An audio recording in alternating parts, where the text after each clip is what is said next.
அனைவருக்குமே வணக்கம். சற்று முன் கிடைத்திருக்கக்கூடிய ஒரு மிக மிக முக்கியமான செய்தி ஒன்று வெளியாகியுள்ளது. சற்று முன் செந்தில் பாலாஜி சிறையில் அடைப்பு, உச்சநீதிமன்றம் இறுதி தீர்ப்பு, இது மாதிரி செய்திகள் வெளியாகியிருக்கு. இதை பற்றி தான் இந்த வீடியோவில் நம்ம முழுமையாக பார்க்க போகிறோம். செந்தில் பாலாஜி அவர்கள் பார்த்தீங்கன்னா ஏற்கனவே பார்த்தீங்கன்னா அவருடைய சட்டத்துக்கு விரோதமான பண பரிமாற்ற வழக்கில் பார்த்தீங்கன்னா புழல் சிறையில் அடைக்கப்பட்டு மொத்தம் பார்த்தீங்கன்னா ஒரு 471 நாட்களாகவே புழல் சிறையில் இருந்தார் இல்லையா. இவருக்கு பார்த்தீங்கன்னா ஜாமீன் வழங்காமல் ஒரு நிபந்தனை அடிப்படையில் ஜாமீன் வழங்கியிருந்தாங்க.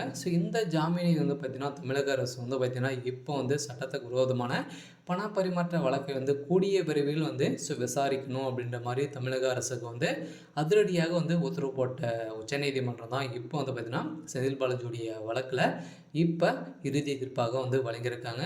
இந்த செந்தில் பாலாஜி வழக்குக்கு பார்த்தீங்கன்னா ஓய் பாலாஜி என்பவர் பார்த்தீங்கன்னா உச்சநீதிமன்றத்தில் வழக்கு தொடுத்திருக்காங்க. இதற்காக தான் உச்சநீதிமன்றம் போட்ட தீர்ப்பால் செந்தில் பாலாஜி அவர்கள் பார்த்தீங்கன்னா கூடிய விரைவில் சிறைக்கு செல்வார் அப்படின்ற மாதிரி தான் பார்த்தீங்கன்னா இப்போ பேசப்பட்டு வருகின்ற நிலையில் தான் செந்தில் பாலாஜி அவர்களுக்கு உயர்நீதிமன்றம் போட்ட அதிரடி தீர்ப்பால் இப்போ அவருடைய ஒட்டுமொத்த கதையை முடிந்திருக்கு. இதை பற்றி தான் இந்த வீடியோவில் நம்ம முழுமையாக பார்க்க போகிறோம். அதுக்கு முன்னாடி நம்ம சேனலுக்கு இப்போ தான் நீங்கள் முதல் முறையாக வந்திருக்கீங்க அப்படின்னா மறக்காமல் நம்மளுடைய சேனலை சப்ஸ்கிரைப் பண்ணிக்கோங்க. வாங்க வீடியோக்குள்ளே போகலாம். அமைச்சர் செந்தில் பாலாஜிக்கு எதிரான முறைகேடு வழக்குகளை விசாரிப்பதில் வேண்டுமென்னே தமிழ்நாடு அரசு தாமதம் செய்வதாக கூறி வழக்கை உச்சநீதிமன்றம் டிசம்பர் மாதத்திற்கு ஒத்திவைத்திருந்தது. இந்த வழக்கில் அமைச்சர் செந்தில் பாலாஜிக்கு எதிரான சட்டவிரோத பணப்பரிமாற்ற தடை சட்டத்தின் கீழ் அமலாக்கத்துறை வழக்கு பதிவு செய்து இந்த வழக்கில் 471 நாட்களாகவே பின் அமர்வு நீதிமன்றம் வழக்கை தொடர்ந்து விசாரிக்க எந்த தடையும் இல்லை என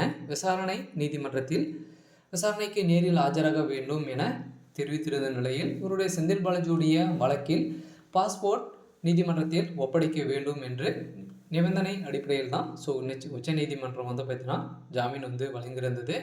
இதன் அடிப்படையில் தான் செந்தில் பாலாஜி அவர்கள் பார்த்தீங்கன்னா எதிரான முறைகேடு வழக்குகளை விசாரிப்பதில் வேண்டுமெனே தமிழ்நாடு அரசு தாமதப்படுத்துவதாக கூறி ஓய் பாலாஜி என்பவர் உச்சநீதிமன்றத்தில் வழக்கு ஒன்று தொடுத்திருந்தார். இதையடுத்து அந்த வழக்கை விசாரித்த உச்சநீதிமன்றம் விரைந்து வழக்கை பட்டியலிட்டு விசாரித்து முடிவெடுக்க வேண்டும் என்பதை சென்னை உயர்நீதிமன்றம் தலைமை நீதிபதியுடன் முறையிடுங்கள் என்று மனுதாரரிடமும் அப்போது என்று வழக்குகள் குறித்து அறிக்கையை உச்சநீதிமன்ற பதிவாளர் உச்சநீதிமன்றத்தில் தாக்கல் செய்ய வேண்டும் என்றும் முன்னதாகவே உத்தரவிட்டிருந்த நிலையில் இப்போ செந்தில் பாலாஜிக்கு ஒரு மிகப்பெரிய கீடாக தான் வந்திருக்கும் நிலையில் செந்தில் பாலாஜி கூடிய விரைவில் புழல் சிறையிலிருந்து அடைக்கப்படுவார் அப்படின்ற மாதிரி தான் பேசப்பட்டு வருகின்ற நிலையில் தான் இப்போ தமிழகத்தில் பெரும் பரபரப்பை ஏற்படுத்தியிருக்கு.